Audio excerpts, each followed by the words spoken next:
it, right? Hello, Internet. Welcome to the show. Thank you for joining us. It is a beautiful day here in sunny Salt Lake City, Utah. This is the live stream for the DNA Sports Recap. How's it going, AJ?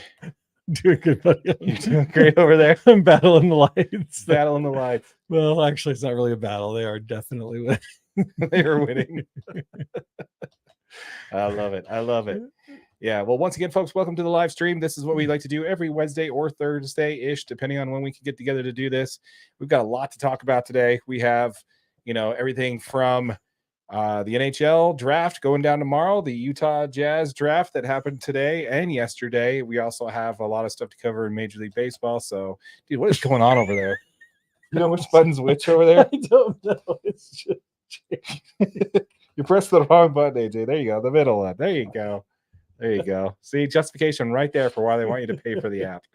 Oh my goodness. That was great. That was great. It's not even the color I want. Is that the color you wanted? Okay, here we go. And we're back.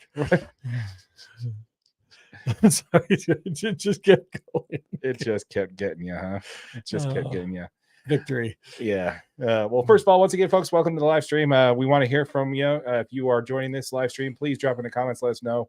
If you're local, if you're watching this locally, if you're from somewhere else other than Utah, let us know where you're watching from. And we'd love to interact with you in this chat there. So feel free to jump in and chime in on what you think on what we're talking about and let us know, how we're doing. We'd love to hear from you. But yeah, so keep in mind, folks, this is a podcast. It is available audio only wherever you get your podcasts. This also is available on YouTube after the fact. We do cut this up and do segmented videos, which you can find on our channel there. So be sure to check that out. And again, let us know where you're watching in the live stream. Love to hear from you there. Yeah, we would. Okay, so with that said here, let's go ahead first. Pre-show cheers before we get into the podcast show. Pre-show cheers. After that light debacle, that's exactly what I need. Exactly. Cheers to you, my friend. Cheers to you. Try and true monkey shoulder, man. Good stuff. Good. Always stuff. comes through. It does. It does. It's like that perfect balance. Like as far as cost wise, if you cost more than monkey shoulder, you got to be a good whiskey.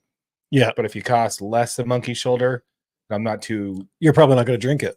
I'm probably not going to drink it. It's usually about the lowest I go. I'm not a whiskey snob at all, I promise. All right. So what we'll do here, folks, is we're just going to go ahead and jump into the podcast. So we'll do our intro to the podcast, and then from there we'll talk about the social we want to talk about. Again, if you're watching this on the live stream, we really appreciate it. Thanks for joining us. And yeah, we'll chat with you guys as the show goes on. So please feel free to jump in. All right. So we want to do. Do you want to do the hockey one? I'll do the Jazz one, and let's flip it. You want me to do the Jazz one? Yeah, because then I can do the baseball one. Okay. Unless you want to do the baseball one. No, you can do the baseball one. Okay, that works. All right.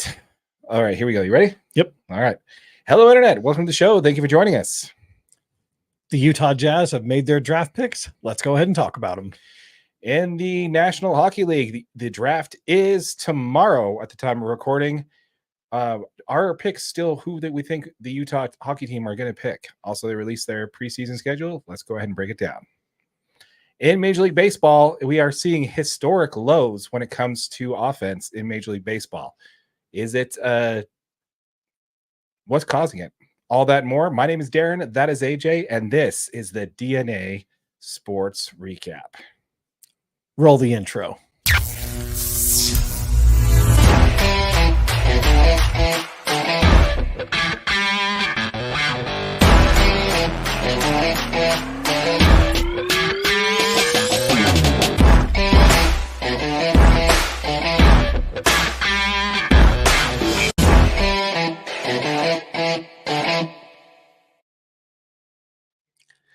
All right. How's it going, AJ? I'm doing great, buddy. Doing great. Lots of great sports news to talk about this week. Yes, man. Yes. Finally. I feel like we've been in a little bit of a holding pattern because there wasn't as much to talk about. Like our teams were down. Yeah, dude. If our baseball was like the only thing carrying this for a while there. And it did a great job. Yeah. Right. Because there was a ton of good baseball content we got out. Yeah.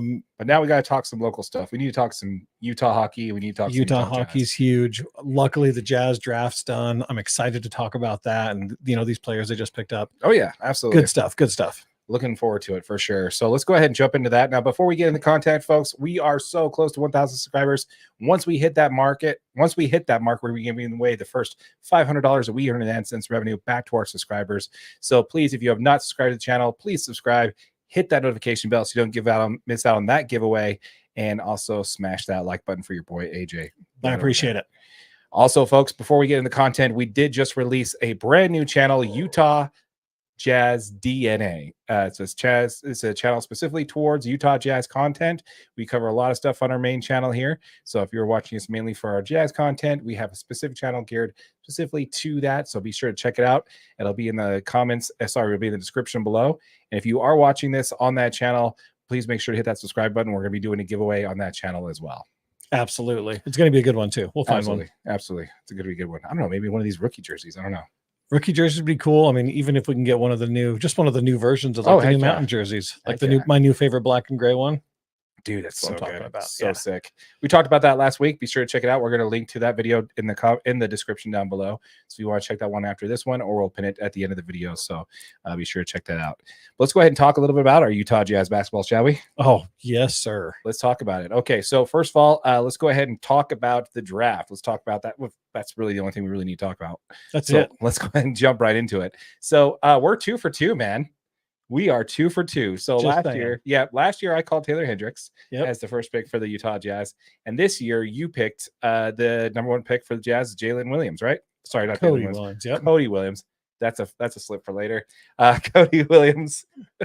Don't read ahead on your scripts, guys. Just stay where you're at. But yeah, so Cody Williams, a 6'7" wing, the number 10 overall pick from Colorado. What is your first reaction to the Jazz getting this pick? Dude, I mean, I say it in the video before. This kid has a huge potential upside, right? Mm-hmm. I mean, he can shoot it. He handles the ball. I mean, pretty good for his size. Obviously, he is young, dude. I think he's 19. So, he only played 1 season at Colorado. So he does need to add some strength. He needs to be, more assertive with the basketball. But the Jazz, I mean, it's reported the Jazz were very impressed with his maturity through this whole drafting process. And in his interview, he did really well. Dude, there's times in this draft where this kid was a potential top 5 pick. Yeah, so that's something I want to talk about first. I definitely want to get talk about it a little bit more detail. But there was a lot of rumors about the Jazz trying to trade up to number 5 by trading the later 2 picks to get to the number 5 pick. And I think it's because they thought that Cody Williams could be off the board. Absolutely. Because everybody did have him going much higher, anywhere from 5 to 7. That's usually where they had him ranked at. Yep. So I think that's exactly what happened. I think the trades that they were trying to facilitate to get this kid fell through. And then they realized, well, he might slip to where we want him.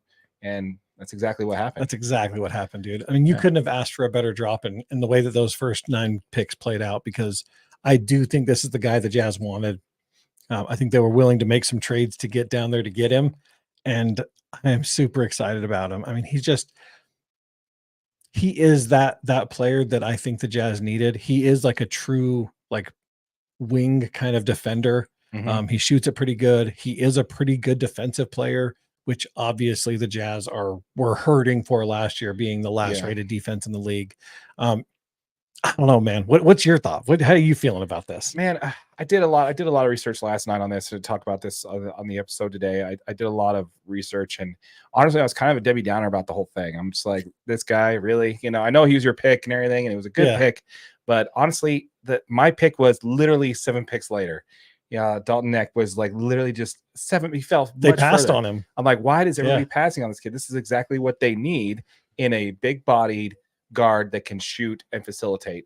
For the fact that the Jazz didn't take him blew my mind. And honestly, he is Cody Williams is the younger brother of Thunder star Jalen Williams. He only spent 1 year at Colorado, was very limited due to only 24 games due to injury. Very small sample size. He averaged 12 points, 3 boards, 1.6 assists, 0.6 steals, 0.7 blocks, and averaged 28 minutes per game. Basically, he shot 41.5% from 3, which was impressive, but again, very limited sample size. Only 1.7 attempts per game, right? 1.7 attempts, and out of the 194 total shots this guy had in college, again, only 194 shots. 41 of them were from 3. So not exactly huge sample size there. So basically out of 41, he made what? 18, Yeah. 17, something like that. Yeah. So not a lot there. Good news is he is further along development wise defensively than he is offensively.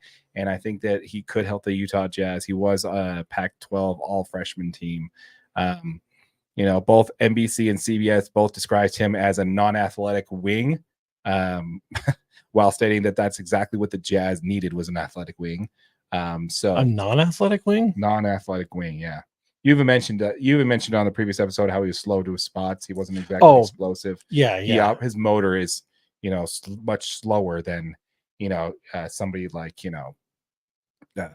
who'd you compare him to? I mean, I think they compared him to a Wiggins on CBS, and I don't know what they did on NBC, but they did say he has tremendous potential, which is always a killer word. I mean, that just brings back PTSD of Dante Exum for me, so I hate that word. Yeah, don't say those. Yeah, but they said as far as out of the draft, the Jazz, he felt like he had the most potential. CBS and both NBC both speak to this, saying that he has out of the top 10 drafts, he has the highest potential of any player in that draft. So, and I think that's exactly the problem with the Dalton Net pick, right?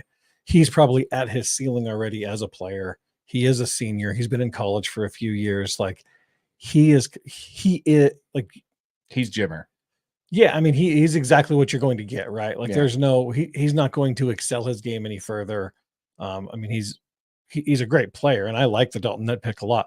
Actually, as I was playing softball yesterday and the draft was going through, that's who I really thought they would take, because he was still available at time. I could have sworn. I was like, I think they're going to take Dalton over Cody Williams. Yeah, I would have been 2 for 2. Damn it. Yeah. Well, I'm glad, because now we're DNA Sports Cap as a whole is 2 for 2. That's right. We're 1 and 1 there, so for sure. Yeah, I listened to David Locke's Locked On Jazz podcast. He was really high on him. This is exactly both players, which we'll talk about our other player here, Isaiah, in a minute. But I do want to say that I am optimistic about Cody. I do. His intangibles, his size, his length, his ability to basically just get into the paint and kind of facilitate without having to overexert his physicality. With the fact that he's so scrawny, he needs to put on some weight. Right. I definitely think it's great, man. I think there's a huge upside there. I at the time, the draft was like, okay, fine. I think we're just taking the best player available, maybe. Yeah. But I think, I don't know. I think that he's got a shot to really develop in this system into being something that's really special here. Yeah, no, I totally agree. I like the pick. Kind of like I said in our pre-draft video, I think this is going to be some good, healthy competition for Taylor Hendricks, because they are similar size. They play a similar role. Hendricks is a little bit more of a 4, and I think Williams is a little more of a 3. Yeah. Even though they're like similar sizes, but I like the length. I like his defensive prowess. I think this is a great pick for the Jazz, especially because they do need this type of role and size. So no, I like it. I like it. I do too. I think it's also really funny that the 6'5" guard that I picked, Dalton Neck, did go to the Lakers. By the way, congratulations to the Los Angeles Lakers on hiring their head assistant coach, JJ Redick, getting the head assistant coach job there for the Lakers. Assistant coach, and then they also have got their assistant basketball GM, because clearly LeBron's picking for the Lakers these days as well. I'm glad you picked that. I'm glad you picked up on that. With the draft going on right now, we're probably seeing Bronny getting picked at even now. So no, he was 56. Picked. That's already done. Oh, the Lakers picked him at 35. 55. Okay, yeah, dude, that just tells you what this league's like, man. When nobody's willing to mess with him, no one's willing to mess with LeBron. I just think and he was not the best player available at 55. No, he was not. And you know what? Hey, he might develop into something. He may not, but if you're just going to keep LeBron happy and keep him in LA for the rest of his career, I think throwing something at a 55th pick overall is nothing, It really isn't. I mean, the risk is really low at 55. Yeah. But all due respect to JJ Redick, I actually did call a previous video that he would be the head coach for the LA Lakers. Absolutely. Just because of the whole podcast, which is kind of a bummer, man. He's abandoning his podcasts. Oh, he is? Yeah. Imagine Mind the Game. Like, how cool that would be to have LeBron actually questioning JJ Redick on his podcast why he made certain calls in the middle of the game. Why'd you do that? CTV, man. What was your call on that? NBA, get involved and make that happen, because that would be the most watched show on television. I guarantee you. Yep, for sure. I'd watch it. To have your star players second guess your coach after the game. Heck yeah. I'd love it. I would absolutely love it. But anyway, back to the Jazz here. Let's go ahead and talk about their 29th pick, which is a guard from USC. And this is Isaiah Collier. Had an underwhelming, and this is NBC's words, not mine, because I actually have a different opinion on this, at USC, shooting 49% on average from the field, 16 points per game, 33% from three, which again, very limited, 27 out of 80 total. So, there you go. The Jazz have added another undersized guard to their rankings there. If we didn't have enough of these guys, now we have another one. So congratulations. I mean, he's not a bad sized guard. He's 6'4". 6'3". He's not. Oh, is he 6'3"? So That's 6'4" with in shoes on, shoes. too. Oh, 6'3" with shoes. Okay. Yeah. Okay. I was thinking he's a little bit bigger than that. I just want to go on record and say there is a video on YouTube of me saying specifically, this is not the position that I want the Jazz to draft. This is not at all. I don't want them to pick up any undersized guards. Yeah. So when you were super excited about it, I'm just like, you literally said on especially guards that can't shoot. And guess what they picked up? Isaiah Collier, who is exactly that. This is a ball dominant guard that doesn't shoot the ball great. He isn't a great defensive player for the size that he even is. His jump shot's mediocre. He turns the ball over a lot. He's pretty much everything the Jazz don't want. But the kid is a freak downhill scorer. Mm-hmm. So if we're going to look at upsides, and the fact is he's a Jazz man now. I'm going to, I got to get behind him. I got to look at the upside. He does apply a lot of rim pressure, as he can drive the ball and score. And I think that's really important for a Jazz team that is going to, that hopefully is going to be hunting down a shooter, right? We need some more shooting on this team. And when you have somebody like Isaiah Collier that can drive the ball and, put some paint in that pressure, put some pressure on the paint. Sorry. Mm-hmm. It's going to help get guys open on the edges. So I'm okay with that. I don't know if Isaiah Collier plays a whole lot of. Yeah. I think he's probably heading to the G League to kind of do some development. That's probably where he needs to go. Again, he didn't play a whole lot at USC. He was injured, but USC's production fell drastically when Collier was off the floor. Yeah. They went on a real bad run. For his size, I think he's probably one of the better defending guards in the draft. To be 100% honest, with his size there, I think he's going to be a good defensive guard. We see a lot of heart and hustle in this kid in the minutes that he did play in the film that I did watch on him. So I will give him that.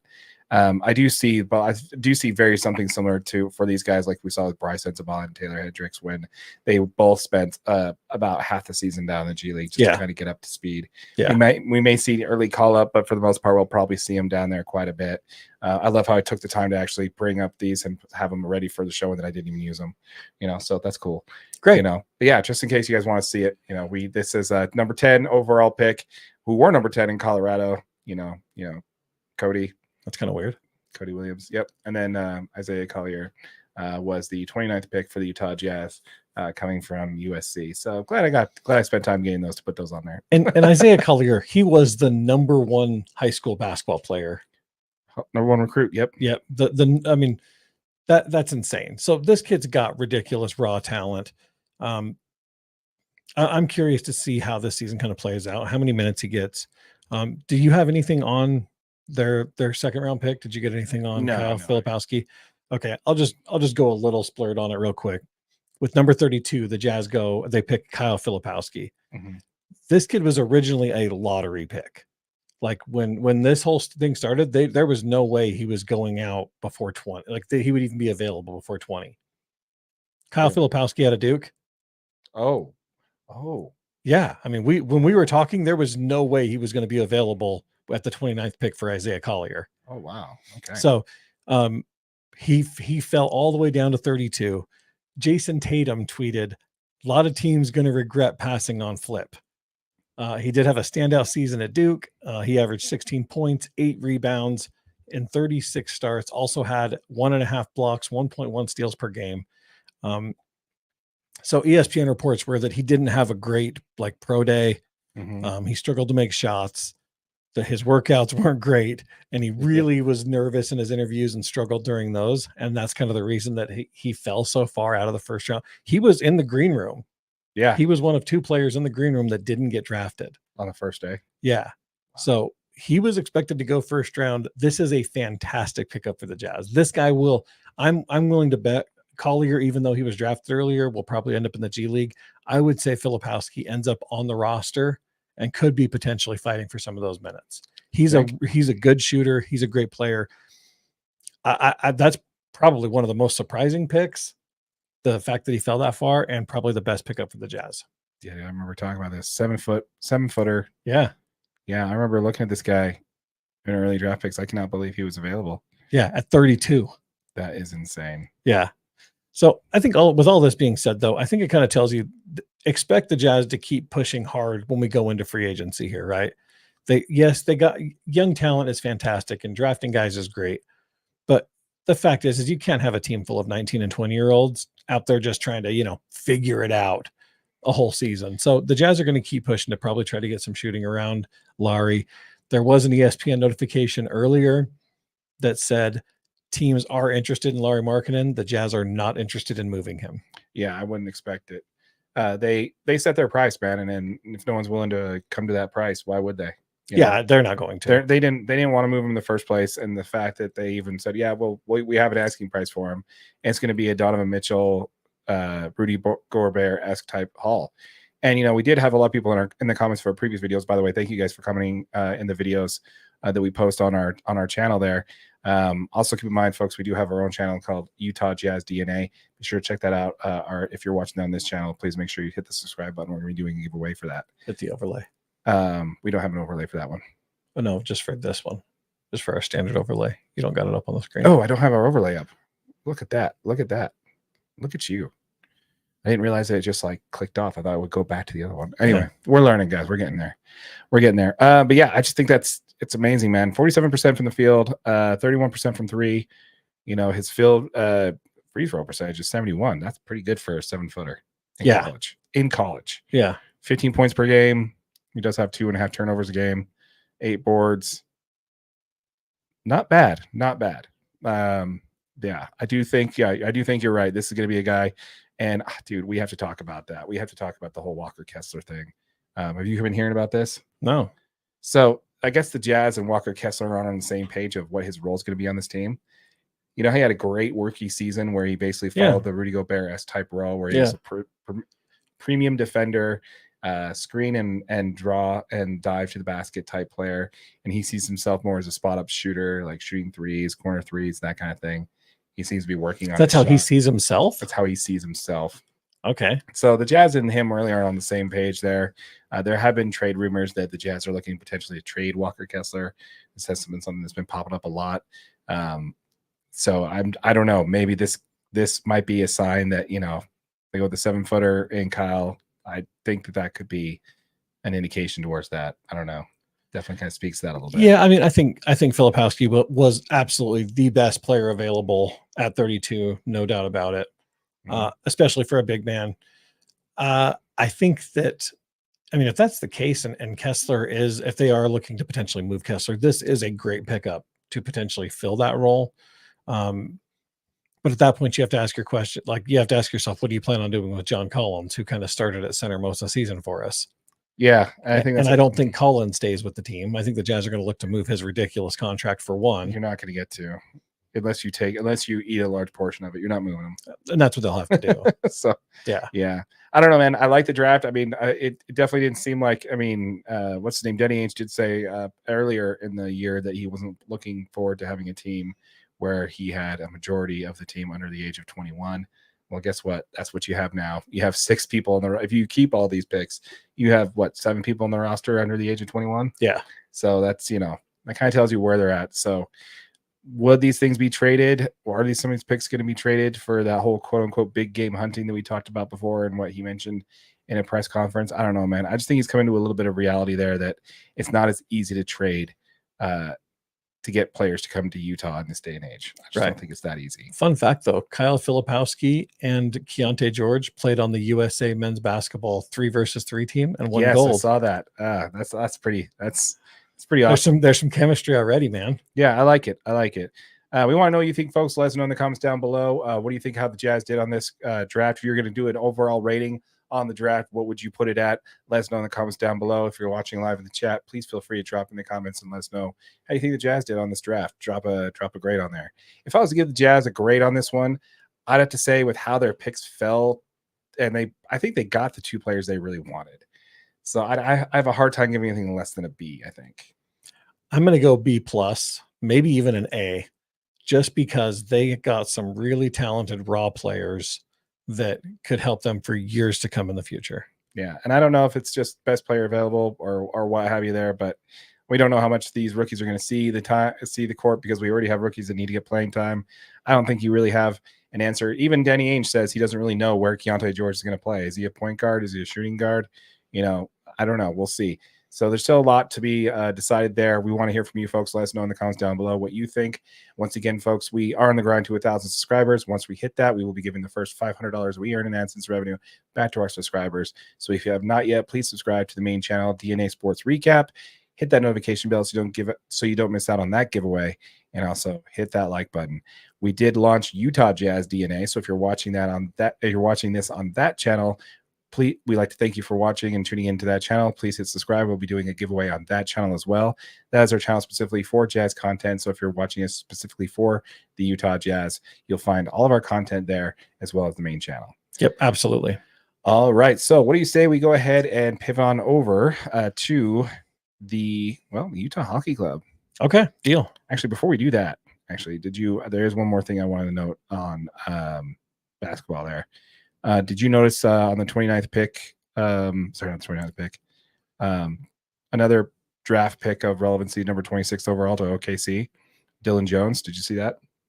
I didn't. Former Weber State player. Oh, actually, I did see that. I saw that as he was being drafted, he was from Weber State. Former Weber That's State really player, cool. drafted number 1. Really cool. I like that a lot. Super awesome. Congratulations, Dylan. I didn't realize that Weber State had a top, even a lottery pick. Dude, Dame Dollar, baby. Well, yeah, but that's like the last one Damian they've had. Lillard, man. Last one they had. You got Damian Lillard, and now you have Dylan Jones. So congratulations to Weber State and everybody up north there in Weber County on putting 2 people in the lottery in the last 15 years. Yeah, so, killing it. Nice job. All right. So did you want to? You did tease last week that you said that you wanted to talk about the Boston Celtics. Do you want to do that, or do you want to kick that down next week? Let's go into it if you want to. We're like halfway through this live feed. Oh, we are. Wow, we got a lot to get to. So maybe we should kick that one down the road. I'll keep my notes for next week. Okay. Stay tuned. All right, we do have a lot to get to, so we'll definitely do that a little bit there. Okay, so let's go ahead and talk a little bit about. Actually, there is something I want to talk about at the Jazz before we get into that. I think it's important because we won't talk about. We'll kick that down the week. Kick that to next week. We got a lot to get to. Okay, hold on. Let me change the color. By the way, did you hear what JJ Redick said in his press conference? No. So JJ Redick said in his introductory press conference, and they were asking him, they said, what do you think about dispelling the misconceptions about your ability to coach and stuff like that? Are you looking for it? Did you hear what he said? Something like, I don't even care, or something like that, right? Yeah. So he said, it's a valid question. And I certainly have heard everything. Redick began. He goes, I don't really have a great answer to your question because I really don't give a fuck. Like, honestly, I want to coach the Lakers. I want to coach this team. I don't want to dispel anything. I don't want to become a great coach in the NBA. I want to win championships, and all I want, and I want my players to maximize their careers. That's all I fucking care about. Get it, JJ? That's what he said. I like the attitude. Yeah, I like that. On a live press conference. I hate the Lakers, but I like that. Good on you, JJ. Way to stay to your podcast. Put them all in their place. There. Yeah, exactly. Love say it. what I want. Yeah. All right. Well, let's go ahead and move on over to Utah hockey. Again, folks, we have just launched our own hockey channel for the Utah Hockey Club called Utah Hockey DNA. Make sure you check this one out. This channel's going crazy. Yeah, that's right. So we have our own channel specifically for hockey content. So if you're tuning into this for that content, we have our own channel there specifically for Utah hockey. Again, if you're watching this on that channel, we greatly appreciate it. Be sure to hit that subscribe button, hit that notification bell. We're going to be doing a giveaway. And we have a jersey to talk about that we are going to be doing a giveaway on. So yep, logo's fire too. Yep. Once this channel gets monetized, we're going to be giving away a jersey, and that's definitely something we got to talk about. So let's go ahead and get into it. Yep. So first of all, the team did release the NHL did release the Utah Hockey Club preseason schedule, which is something I would have liked to talk about, but in this case, let's talk about the most important thing, which is the team has re-signed Spicy Tuna to a 3-year deal. What's your first reactions on that? Let me hear it. I mean, I love this dude. I mean, I think general manager Bill Armstrong says it exactly like I feel about it. And he says, and I quote, he adds energy, grit, and physical presence to the lineup every night that will complement the excitement we expect from Utah hockey fans. Absolutely. I love it. I love it in the original press conference when he said, we will run through a wall for you. Yep. When he talks about the fans. And I think that's awesome. This was a guy who was technically a free agent. Yeah. He had no clue he was coming back to Utah, and he was still hyping the crowd like he was part of that team. Yeah. He officially was technically, but he was already a free agent, so he could have gone anywhere and done anything he wanted. But I really like the fact that he was that with what they did down there for the Coyotes as far as that team, there was a lot of stuff they had to go through, a lot of hardships, a lot of highs, a lot of lows. They really kind of created a team that really kind of has each other's backs down there. Yeah. And now they come to Utah, and now they, again, there's going to be some drawbacks to that. I mean, there are going to be some stadium issues for a while when it comes to them fitting in there and everything. But right. To come into all of a sudden, now you have 14,000 fans screaming for you. Every game's going to be a sellout. I really love the fact that he wanted to come back to this team to play for these guys and play in front of these fans. So, I love it. And if you look at it though, like Utah, like in some of the ratings, like there's some preseason ratings on some of the NHL sites of like most desirable teams to play for in the NHL. Mm-hmm. And Utah is listed as one of the top 5 most desirable teams to play for based on the new ownership, the new arena. Like this is crazy. You know what I mean? Like this is a desirable in hockey. Apparently this is a desirable area to live in and a desirable place to play hockey. So it's fantastic. I look forward to him playing. I'm excited to cheer him on for the next few years. I think he's going to be a really fun player to watch. Yeah, 3-year deal. It looks like the team didn't release terms on the contract, but it has been reported that it's a $3 million deal. So it looks like he's making about $1 million a year. Again, super excited to have him on there. As far as on the team, I just look forward to it, man. I watched a lot of Coyotes hockey did it again, man. Thank you. That one? Yep. Did it again. Keep forgetting to throw that sucker up there, the overlay. By the way, guys, how do you like the new overlay? Let us know in the comments down below. Yeah. But yeah, folks. Yeah, I don't know. I'm really excited to have if I'm there. By the way, first of all, congratulations to Liam and his wife Adela. On top of moving from Phoenix to Salt Lake City, they just welcomed their first child, and I'm going to not try and butcher this here. Leanne Eva O'Brien. Sounds butchered to me. Is that wrong? I have no idea. I can't see it. Yeah, hopefully I got it right. But yeah, congratulations on your firstborn baby girl there. That's fantastic.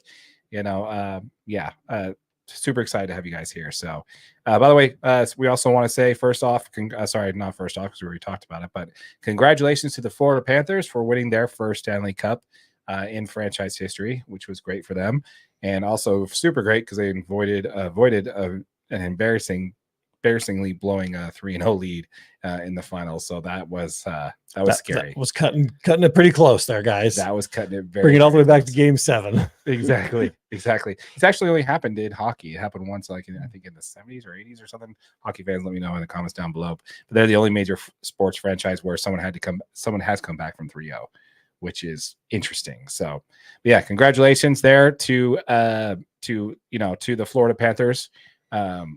Super exciting about that is that that's the first time that they've won it, and I think I heard a crazy stat that's saying that the last 5 Stanley Cup winners are not from Canada; they're all U.S. teams. I wasn't able to do any research. Yeah, on that's that, pretty so cool. If let me know in that's the true, comments that's down really below. cool. Yeah, but the San Jose Sharks have the number 1 overall pick. That the draft is coming for the NHL tomorrow. Real quick though, did you see that the hockey team did make a couple other signings just recently? No, go ahead, break it down. Yeah, so they announced a couple other signings, and I don't know much about these players, just got names and kind of the deals and stuff. But defenseman Vladislav Kolyachonok to a 2-year deal, forward Ben McCartney to a 1-year 2-way deal. He actually did play a couple of games with the Coyotes in the 21 and 22 season. Defenseman Patrick Koch to a 1-year 2-way deal. I've heard it both ways. Yep. And then goaltender Matt Villantra, he also signed a 2-year 2-way deal. So they did make a couple of additions to the team this year, which is kind of cool. I mean, looks like we're already kind of seeing the roster come together. So nice. I like that. Just wanted to throw that out there. No, absolutely. I do like that. Now, I don't know if you've heard about this and stuff. We're not going to spend a whole lot of time on it. It's already been beat to death on any other channel. But did you see the absolute what show that's been happening in Phoenix? Yes. Oh my yes, gosh. I did. Oh my gosh, Morello family, I think is what it's just, oh my gosh, man. Can you not screw something up even worse? Well, they had the option to get the land auction. Yep. And the city cancels the land auction because they knew that they were going to win it. That the Morello was going to go all in. Was going to go in and they're going to win. And they realized, guess what? You don't have a zoning lawyer. Well, and you don't even have, so for them to build that stadium that they were proposing, it required a special building permit that had to be filed and received before you can even bid on the land. Yeah, and on top of that, the zoning was for a little league hockey rink, not an NHL stadium. Correct. That is much different size, as you could imagine. So again, apparently now this is PHNX Sports in Arizona. They did a great job covering this as well. We'll link to their channel down below. They were a big help, and when we got the team there, gave us a great videos from them. Yeah, they did cover this on this. This is not the first time they screwed this up, and now Murillo family is officially walking away from the Coyotes franchise. Like they no longer have that guaranteed first right of refusal for an expansion team. So he did officially walk away. He officially walked away. Because I was going to say I didn't see where he'd officially gone away yet, but I knew that if he does depart, pretty much Arizona just becomes like any other expansion city. He does. Like he loses every bit of it. They lose every bit of it. He walked away. He announced it the day after this Game 7 final. So I mean, gosh, this guy's got an ego on him, man. I feel bad for Phoenix, for the Coyote fans, the Desert Dog fans, because it sounds like they felt like they had an owner that really was trying to do something, but just could not get it together. Yeah, he couldn't bring it together enough. Yeah, shame on them, man. And I hope that the NHL does right and gets an expansion team back in Phoenix, because I think they deserve one better, more than the fans down there are just insane. They did a great job supporting their team. Yeah, and they deserve better than what they got. So we here up in Utah, we greatly appreciate you guys letting us have this team. And we're rooting for you to get an expansion team. So it'd be great to have a local rival like you guys over Colorado. So want to hear it. Again, Coyote fans, let us know in the comments down below. Let us know what you think about all this when it comes to the Coyote 8s. But anyway, let's go ahead and pivot over back to the draft here before we get into it. So the draft is tomorrow. We're going to try and get the live stream of this up on, not the live stream, but we're going to definitely get the unedited portion of this up on our Hockey DNA. So hopefully that'll be up on there before tonight so we can discuss that. Anyway, so when it comes to the draft, the Bleacher Report, they do have some changes there. The Bleacher Report has Utah taking Carter Yekamule, the 6'3", 202-pound defenseman, right-handed defenseman, which is, I don't know if that's the same guy that we picked that they were going to have. I don't think they were going to, I think that's a different guy. Yeah, I think it sounds different. Yeah. And I've got a couple different guys that I got for the could potentially be drafted by him. So okay, who do you got? I'm kind of seeing like Sam Dickinson in the range. He's a high IQ defensive player. He's from London. Got great ability to move the puck and find open teammates, kind of spark a rush. Really poised player. I mean, he plays really well in some of these big pressure games. So he'd be a great addition next to Samashev and Lamoureux that are already on the team. Yeah, as far as defensive people. So yeah, I believe he's the only left-handed defenseman that they would have on the team. Yeah, if they drafted him, 6'3", 203 pounds. I think it's a better pick than Carter, to be honest with you. Honestly, I'd be happy with either one of them, but I think it would be good to have a left-handed defenseman. Let me know if I'm wrong on that. If we already have somebody who's a left-handed defenseman on the team, let me know. I feel embarrassed I don't know that. But he's definitely known for his speed and his two-way defense, so I'm really excited about that Sam Dixon pick. I think that would be the right one to go with. Yeah, and then also Zeev Buium. He's actually the second youngest player in men's college hockey right now. He led NCAA defensemen and was fifth among all freshmen with 50 points, which consisted of 11 goals and 39 assists in the 42 games that he played. He actually helped Denver win a national championship in hockey this last year. That's awesome. So he's also another one that's kind of in that range where Utah Hockey could potentially pick him up. Yeah, I'm actually really kind of hoping on Sam Dixon, but I don't think you can go wrong with any three of those, really. Yeah, I mean, it really fills the need there. Let me know in the comments down below, folks, hockey fans, people who've been following this sport a lot longer than we have. Let us know, is it similar to like it is in other sports where, if you got a lottery pick, they will see some ice time, or some court time or some field time? Is it like that in this? Let us know in the comments down below.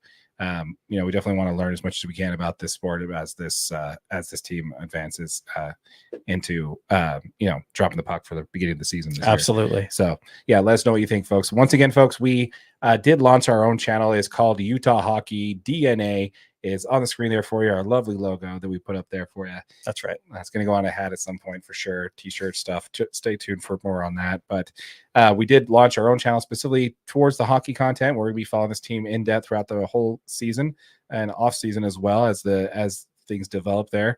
If you have not yet, if you're watching this video on that channel, please feel free to subscribe to the channel. Hit the notification bell because we were going to be doing a Liam jersey giveaway on this channel once we hit 1,000 subscribers. Yeah. Yep. Yeah. For right now, I don't know. Clayton's my guy though. I like Clayton. Yeah. He's got the juice, man. But anyway, so Liam's awesome. We're gonna be giving away a Liam jersey since the team just re-signed him. So we're definitely gonna be doing that once this channel hits 1,000 subscribers. We'll be giving that away to our random subscribers. So make sure you hit that subscribe button, hit that notification bell. And again, if you're watching this on our main channel, we're gonna be having a link to the Utah Hockey DNA in the description below. So love to have you guys see us. Love to see you guys over there. Let's see here, and then back, put the overlay back on. Boom. First try. Great work. First try. But yeah, folks, you got anything else on that? No, that's what I got on Utah Hockey, man. That's a lot of good stuff, man. I'm excited for the games to come back here. I mean, in that preseason schedule, they do got that game versus LA at the Delta Center. Yeah, Frozen Fury. Yep. Going to be awesome. And then they got the one versus Colorado at the Maverick Center, which is going to be interesting to go to as well. Yeah, we definitely. Yeah, that's going to be interesting. Do you think there's going to be any ill will from the Grizzlies? They're getting kicked out of their own. in like the middle of hockey, or like right at the beginning of hockey season, they're like, yeah, you're out of here. We got an NHL team now. Yeah, it's actually just announced also that we actually called this a while ago, and it's not a huge deal because there's only so many places where there's an oval of ice in the state to practice. 2 of them. Yeah, so it was announced by the team that the Utah hockey team will be practicing at the Olympic Oval for the time being while we wait for the facility at Southtown to be built. So that was just announced today. Was it today? Earlier today. Earlier today, yeah. Yeah, earlier today. If you're watching this. And again, folks, if you guys are there at the draft party tomorrow, let us know how it went, how it was. I'm pretty sure it's going to be a sellout, basically meaning they won't let anybody else in at that point. So like it was the welcoming the team. Like we tried. That was crazy. Check out one of our previous videos. We were there for the welcoming of the team. Yeah, check it out. We'll link it to down below there. It was a good time, man. It was a good time. We probably would have got it in if we really realized that you can't bring any bags into that facility. So, and also if we would have got there and tried to go right in, we were kind of hanging out trying to get the vibe. And yeah, if we would have gone straight in, we would have been a little bit better. But yeah, we'll do better next time for sure. But yeah, once again, folks, we'd love to hear from you. Let us know in the comments down below what you think, and please make sure you subscribe to the channel, both Utah Hockey DNA and also DNA Sports Recap, where we're giving away the first $500 we earn in AdSense revenue back to our subscribers. So make sure you're subscribed so you don't miss out on and hit that like button. Yeah, hit it for your boy AJ over there. Yeah, loves it. Appreciate it. Loves it. He lives on like buttons. I do. That's all I look for. If there's not likes on the channel, I'm not even going to turn it on anymore. Yeah, whiskey and like buttons. That's all he does. Yeah. Speaking of whiskey. Yeah.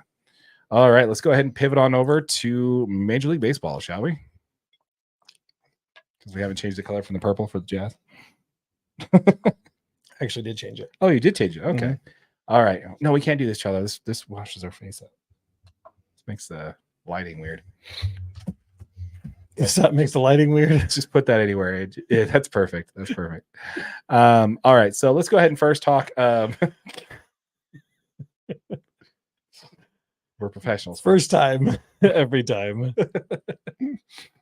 All right. So I first want to start off with something that I just got to gripe about personally as a baseball fan, but mainly as a Dodgers fan. Now, if you're a Dodgers fan, you know exactly what I'm going to talk about. If you're not a Dodgers fan, trust me, this is going to annoy you just as much as it annoys me. So the Dodgers got their second City Connect jersey come out. And I don't know if you had a chance to see these yet, but let me go ahead and throw them up on our screen here. So as you can see here. Oh my gosh, they're hideous. This is the Los Angeles Dodgers City Connect jersey for not the one. Yeah. It's a Pop-Tart, dude. It's a freaking Pop-Tart. It's got Funfetti. You got the DirecTV logo over Los Angeles. I don't get. And then the only good thing on there is down on the bottom on the tag there, you can see where it says IT FDB. Those are bad. That means it's time for Dodger baseball as a hashtag down the bottom. But yeah, this jersey, it sucks. It absolutely sucks. I'm not a fan of it at all. It's terrible. But if you could get Clayton Kershaw back in it, you'd probably be happy with it. Yeah, well, that's also something else I want to point out. So I can get on board with almost everything. The funfetti, no, I don't like it. It's the city of dreamers, and those are supposed to represent the city's dreams and blah blah blah. It's not good, guys. It's not good. But that one probably doesn't seem as bad there. Those twos look like S's on the back, but let me show you. They look like backwards S's. They look like backwards S's, Yeah, exactly. But let me switch you to this one. Okay, now, oh yeah, what do you see that's wrong here? It looks 100% like funfetti. They cut off the bottom of the numbers. Why'd they do that? That was a design choice. Like, it's fine for Ohtani because he's 1-7, so the bottom of the numbers look normal. But why are they cutting off the bottom of the numbers? That was a design choice that somebody made and approved. They almost look like messed up question marks. Like they put the dots underneath the question marks in the wrong place. Yeah, that's supposed to be 22 right there for Mr. Kershaw there. And if you look on the sleeve there, you have the Dodger D logo there with the LA going through it. I'm all right with that. It looks okay on the hats. As far as everything else, that's like the least hideous thing of this. But yeah, man, it's just I didn't, in that first picture, I didn't realize the funfetti as much. Yeah, look at this, dude. It looks like it's speckled. It's a goddamn pot tart, dude. That's what it is. It makes me hungry for a jelly breakfast there. Yeah, do you got any Pop Tarts? That sounds delicious. Yeah, strawberry, man, all day, all day.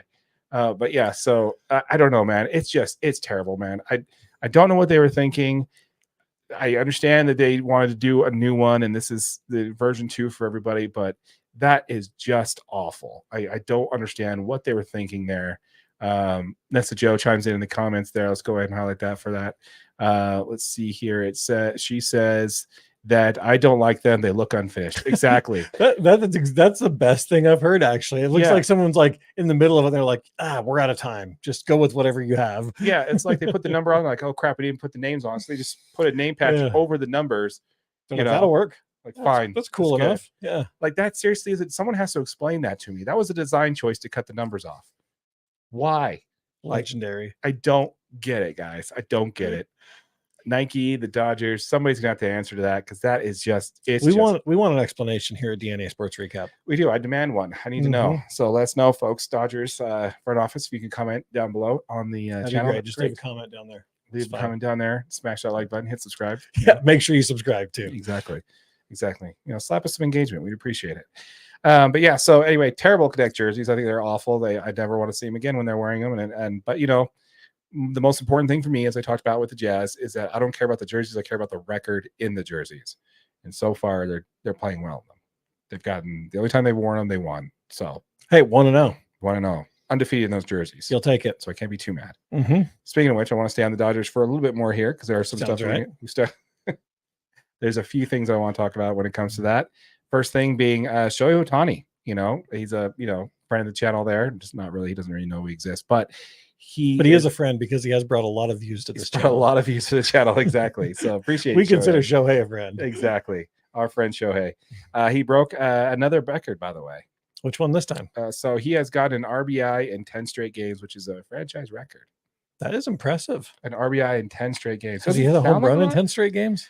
He's hit a home run in the last 2 games, and I think he's hit a home run 3 out of the last 5. Well, that's 3 of them. Yeah, that's not bad. So 3 of those RBI. You bat yourself in. That's usually pretty easy. That's pretty good. Which, by the way, the major league record is only 14 games in a row. By the way, can you believe that? Oh, really? Only 14. That doesn't even seem. Are you sure? Yeah, you double check it. Yeah, no, I triple checked this. There's only 14. There's only in history has been 14 games in a row where somebody has knocked in an RBI in 14 straight games. Only happened once, and it was by a guy named Tris Speaker back in name. Yeah, back in 1929 for the Royals. That's why they didn't have cool names in 1929. Yeah, 1929. They didn't even have I don't even speakers were invented yet. But yeah, but this record actually went unnoticed for 72 years. They didn't know who had the record for this for over 72 years. I want to know if this has been double checked against them adding the new, all the new statistics with the Negro leagues. Oh, that's a good question. It was polled just recently, so hopefully it was. Yeah, because it was thrown in there. If they kept those kind of records, that's the other kind of thing is you don't know if they some of really them weren't kept there. it. Right. Yeah, for sure. Speaking of which, I do actually have a major league record I need to talk to you about. Okay. We talked about this player a little bit last week. His name is Miguel Rojas, Miggy Ro. Yeah. We talked about how he's filling in for Mookie Betts at shortstop and how he's playing very well defensively. Him and Kike. Should that the B-roll I used on the video? Yeah. Standing on a bucket. I did. It's great. It's great. That's Kike, baby. Love it. Love me some Kike. Anyway, so Miguel Rojas actually has a major league record that he broke this year. The Dodgers are 23-0 when he gets a hit. No way. Yeah. So when Miggy Ro gets a hit, the Dodgers are undefeated this year. That's actually insane. Yeah, and that is a major league record, by the way. It's only, I believe, the next one, closest one was 20-0. So, yeah, so undefeated whenever he gets a hit. And what's really most impressive about that is think about this back about a week ago when the Dodgers were facing the Rockies, right? And the Dodgers were down 5 runs going into the 9th inning. They were down 5 runs, AJ. And Miggy Ro was 0 for 3 at the time. Really? Yeah, 0 for 3. Gets they were a hit, down. just turn the whole shit around, huh? Gets a hit. All of a sudden, they're like, okay. And everybody knew about this. So he's like, oh, well, Miggy Ro got a hit.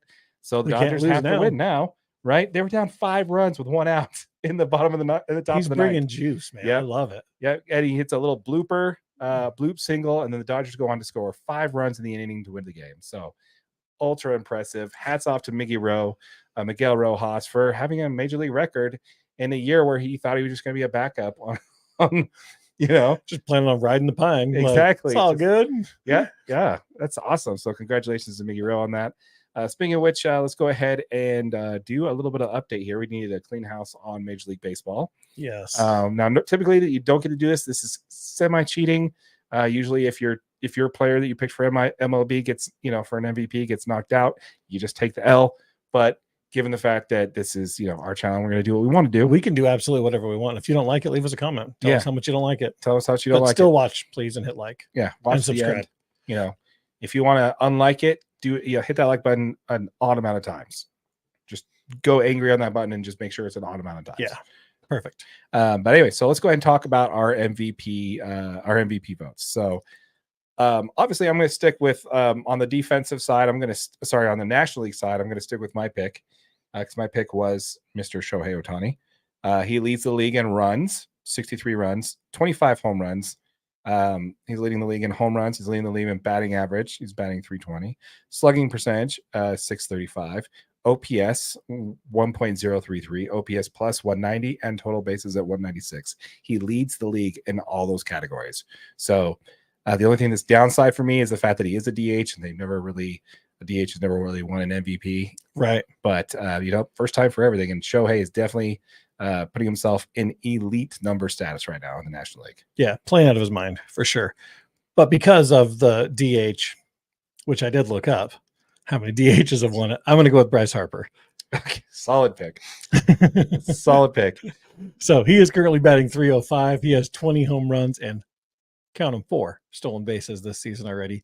Stolen bases are what makes an MVP. Apparently, we learned that last year. And I'm going to go. I'm going to continue this trend as well. Okay. I like it. But you know what I got to do right now? No. I got to find out how many stolen bases Shohei has. Exactly. Let's see here. So I love it. Let's see here. Career-wise, he's got 102. But let's talk about just Ozuna did that pretty much. Acuna did it like Ozuna. He did Ozuna. He's definitely not Ozuna. Definitely not Ozuna. Yeah, that's definitely not going to be him for sure. He's not still in Nova. He's not still in nothing. It's not letting me see his actual stats there. Let's see here. It only does his 2023 stats for some reason. It's not showing me his 2024 stats. So yeah, that's kind of a bummer. But yeah, so okay, Bryce Harper, huh? Bryce Harper. Okay. And are you changing your American League pick? Oh, this one's tough for me because I actually really like Bobby Witt Jr. still. That's who I went with last time. He is still playing out of his mind. He's still batting 311. He did slow down really hard on the home runs. He's only at 12. I think in the last video, he's only like 6. Mm-hmm. So he's not hitting as nearly as many home runs as he was kind of on pace for, but he does have 21 stolen bases. That's what I was going to ask. How many stolen bases does your guy have? So Bobby Witt Jr. is still stealing bases like crazy. I am probably going to update my MVP though. I'm going to go with Gunnar Henderson. Ooh, I like that. I like that. So good pick, man. Henderson is playing crazy baseball. He's hitting 288. He's got 26 home runs this year, 13 stolen bases, and his fielding percentage is .971. He's only got 9 errors on 309 opportunities this year. Oh wow, defense is on point, huh? Yeah, he's playing really good defense this year. I like it. So you switch from one team that doesn't get any views to another, huh? Yeah, we're gonna go with the Orioles. Yeah. Hey, but the Orioles have been playing crazy, dude. They have. We were gonna originally when we first drafted what we were gonna talk about in Major League Baseball. We're gonna talk about how hot the AL East is. Yep. And unfortunately, the Yankees have fallen off a cliff and lost 3 out of their last 4 series. Yeah, they just got swept by the Mets and looked terrible doing it. Yeah, so that didn't look good. So, by the way, how many stolen bases did Bryce Harper have? Bryce Harper's got 4. 4. Okay. Well, how much Shohei Ohtani has? 3. 16. 16. Oh, damn.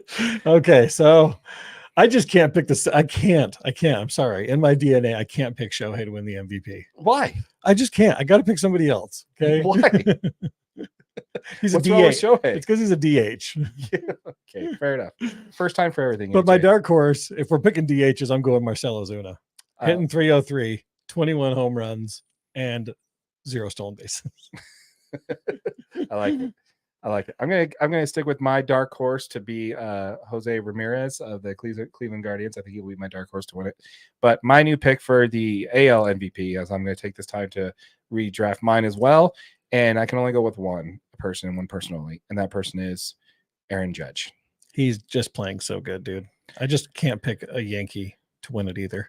Yeah, well, here's the problem. So you know how I mentioned every stat that Shohei Ohtani is leading in the league? Yeah.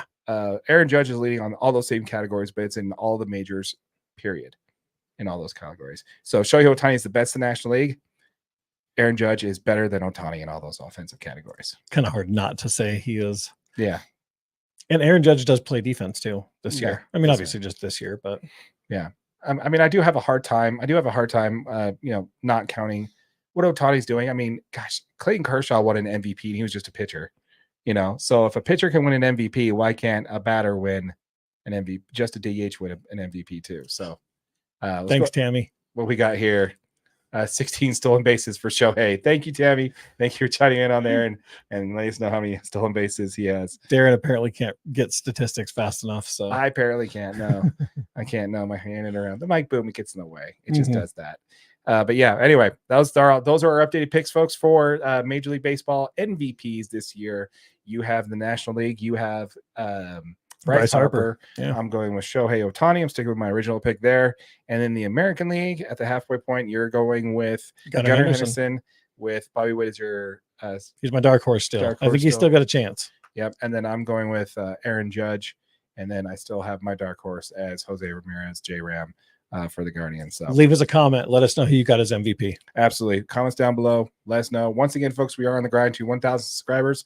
Once we hit that number, we're going to be getting the first $500 that we earn in AdSense revenue back to our subscribers. So if you have not subscribed to the channel, please consider doing so. Make sure you hit that notification bell so you don't miss out on that giveaway, and smash that like button for your boy AJ right over there. Do it. Don't think about it. Just do it. That's right.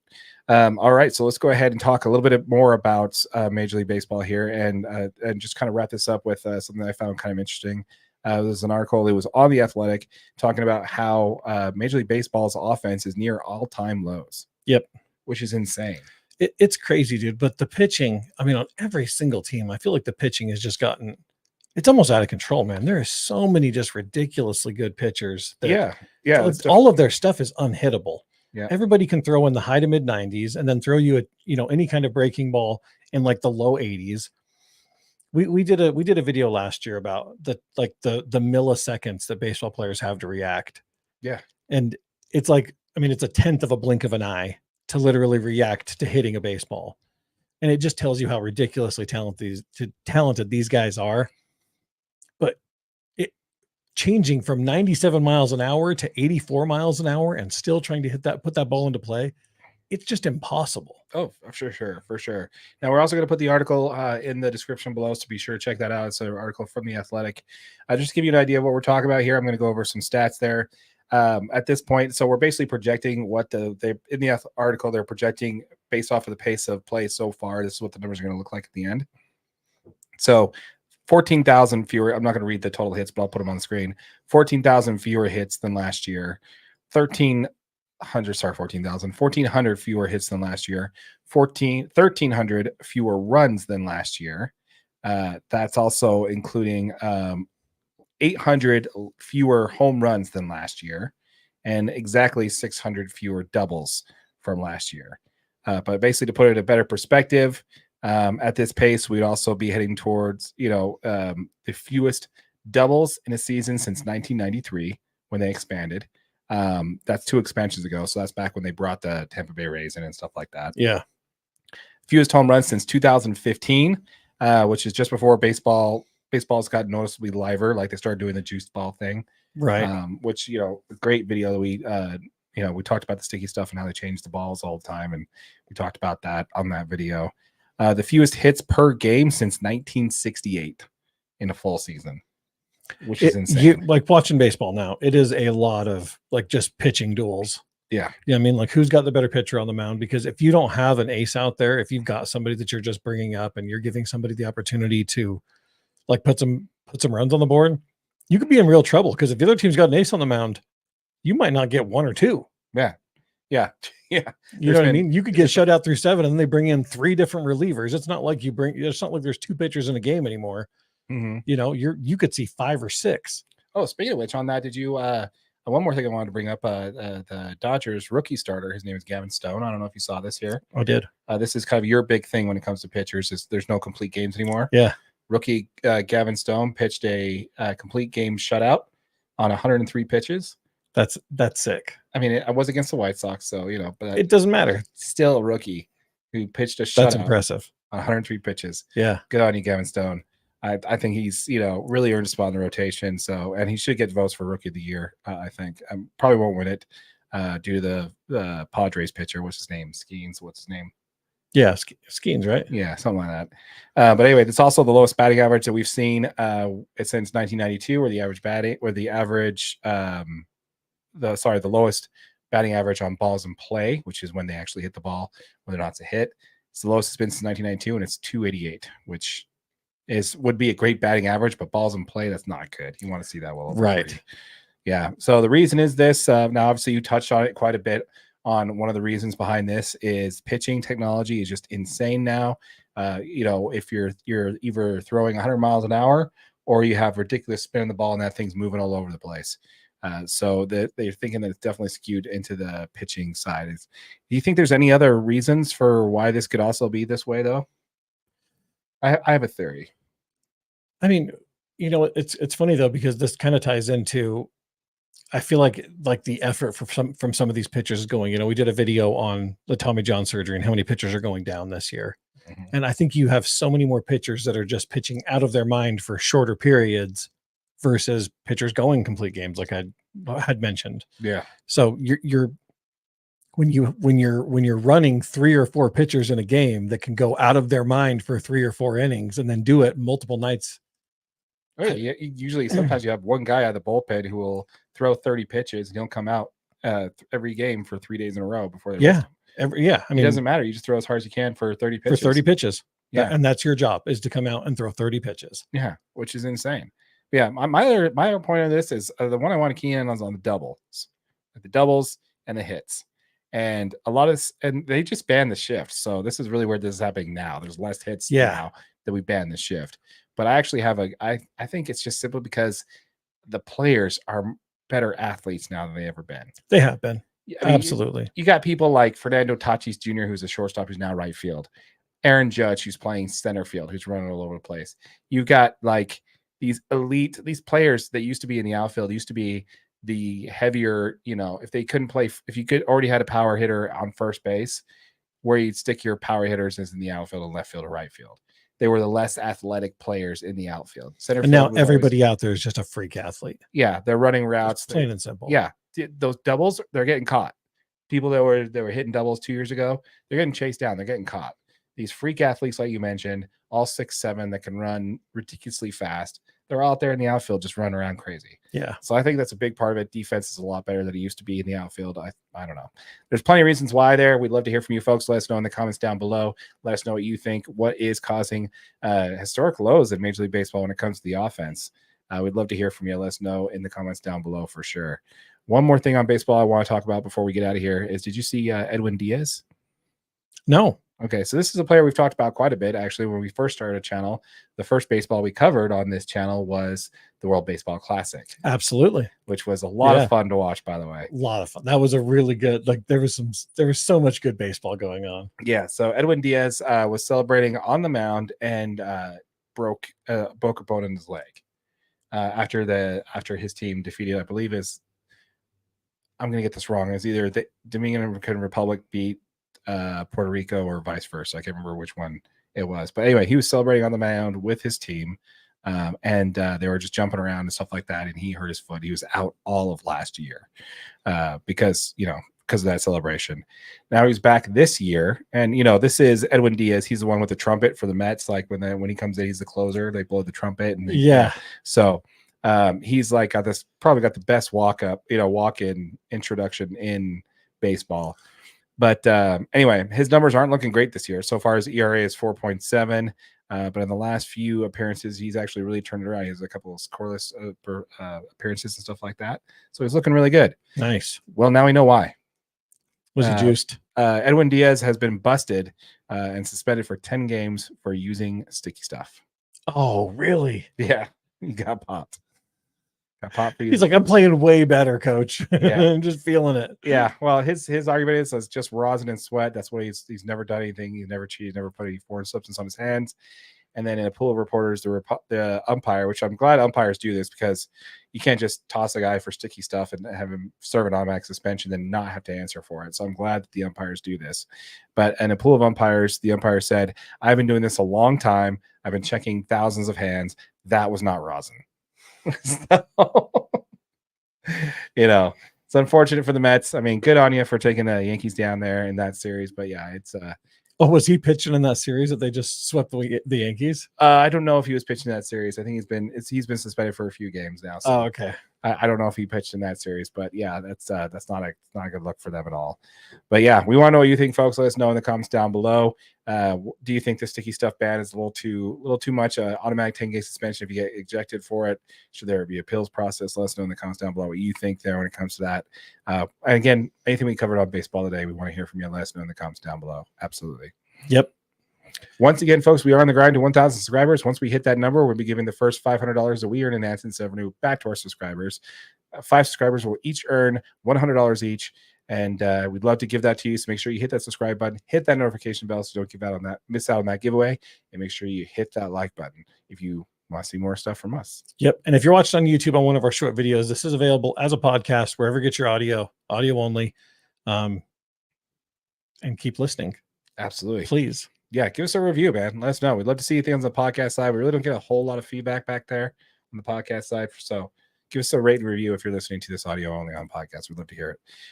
Again, with all that said, my name is Darren. That is AJ. And this has been the DNA Sports Recap. Till next time.